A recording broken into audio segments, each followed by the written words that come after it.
जैसा कि आज हम बार बार आपको बता रहे हैं कि पश्चिमी मीडिया इससे पहले भारत को बहुत सालों तक, वर्षों तक भारत को कंट्री ऑफ स्नेक चार्मर्स यानी सपेरों का देश कहता आ रहा था।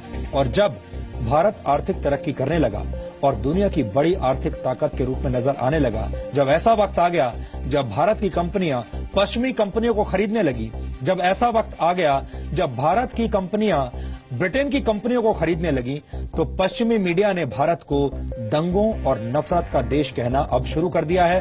भारत की ब्रांडिंग करना शुरू कर दिया है और ये कहना शुरू कर दिया है कि भारत में असहनशीलता है, भारत एक इनटॉलरेंस वाला देश है जहां का माहौल ठीक नहीं है। और दुर्भावना से भरी इस सोच का करारा जवाब देना आज बहुत जरूरी है। ये भी बात बहुत अफसोस की है कि हमारे देश के ही कुछ नेता पाकिस्तान में बैठकर ऐसी बातें करते हैं जो भारत सरकार की खुद की नीतियों के खिलाफ है। ऐसे नेता पाकिस्तान में बैठकर भारत की आलोचना करते हैं और पाकिस्तान के मन की बात करते हैं। ये ऐसे नेता हैं और ऐसे लोग हैं जो नरेंद्र मोदी की निंदा करते करते अपने खुद के देश की निंदा करने लगते हैं। भारतीय प्रधानमंत्री की आलोचना करते हैं, पाकिस्तानी मीडिया की बहस में बैठकर भारत के खिलाफ बातें सुनते हैं। और ये लोग ऐसी बातें सिर्फ इसलिए करते हैं ताकि पाकिस्तान में इनकी पीठ थपथपाई जा सके।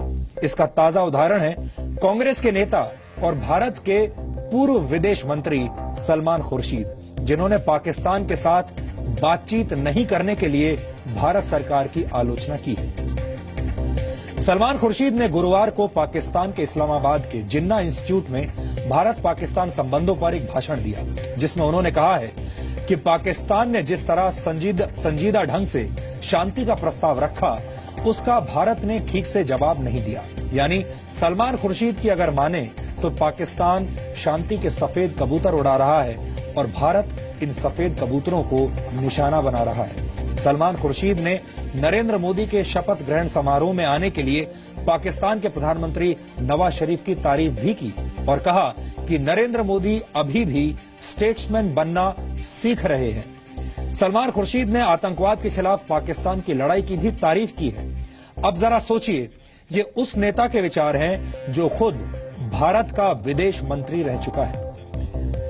वैसे सिर्फ सलमान खुर्शीद ही क्यों, भारत के कई ऐसे नेता हैं जो पाकिस्तान जाते हैं और वहां पर अपने भारत विरोधी विचारों से पाकिस्तान को खुश करते हैं। और ऐसे ही एक और नेता हैं मणिशंकर अय्यर, जो मनमोहन सिंह की सरकार में कैबिनेट मंत्री रह चुके हैं और इस समय राज्यसभा के सदस्य भी हैं। किसी व्यक्ति की आलोचना करना सलमान खुर्शीद या मणिशंकर अय्यर का एक निजी अधिकार है। वो जितना चाहे नरेंद्र मोदी की आलोचना कर सकते हैं, लेकिन उन्हें यह भी ध्यान रखना चाहिए कि देश के मामलों में एक लक्ष्मण रेखा भी होती है। अब आप मणिशंकर अय्यर की बातों को सुनिए, जो पाकिस्तान में बैठकर ये कह रहे हैं कि नरेंद्र मोदी को हटाओ और हमें लाओ, तभी भारत और पाकिस्तान के बीच बातचीत हो पाएगी।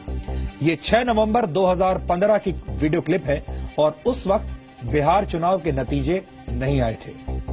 तो लोग ये सवाल पूछ रहे थे, किसी ने सवाल आपसे उठाया कि आखिर मोदी साहब जिस लाइन को लेकर चलते हैं पॉलिटिक्स में, वो बिकती है, वो सेल होती है, उसकी एक पॉपुलैरिटी है। तो मोदी साहब अपने कोई कमजोर नहीं हो रहे, इस वजह से मोदी साहब स्ट्रांग हो रहे हैं, अपने बेस को मजबूत करते हैं। तारीख को बिहार के नतीजे आने वाले हैं और आपको दोबारा अपना सवाल करना पड़ेगा। अच्छा जी, स्ट्रांग नहीं होते जा रहे हैं, स्ट्रांग नहीं होते जा रहे हैं कि इसको बंद करना है तो एक ही तरीका है कि भारत और पाकिस्तान के रिश्ते बेहतर होंगे। और बेहतर करने के लिए ऐसे हमारे यहाँ वजीर आजम की जरूरत है जो फजूल के शर्तें न रखें और आपसे बातचीत करें, जैसा कि डॉक्टर मनमोहन सिंह ने किया, और कि आपके यहाँ यही चीज हो कि जब की बातचीत होनी है तो आप आगे बढ़िए, करवाइए, जैसा कि परवेज मुशर्रफ साहब कर रहे थे।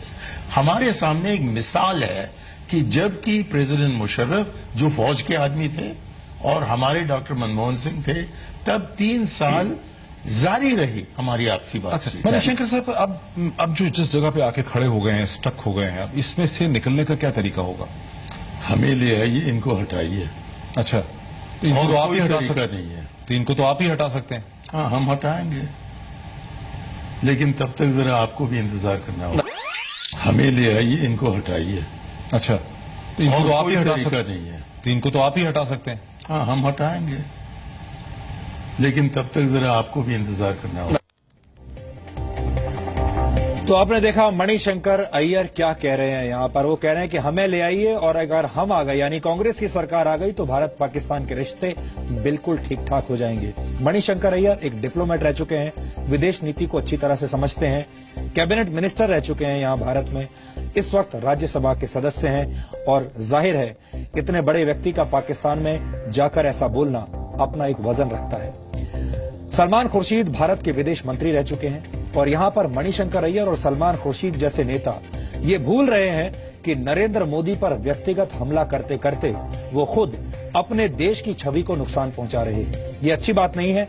ऐसी आदतों से विपक्ष के नेताओं को बचना चाहिए, खासतौर पर जब उनकी बात अपने देश के बाहर सुनी जा रही है।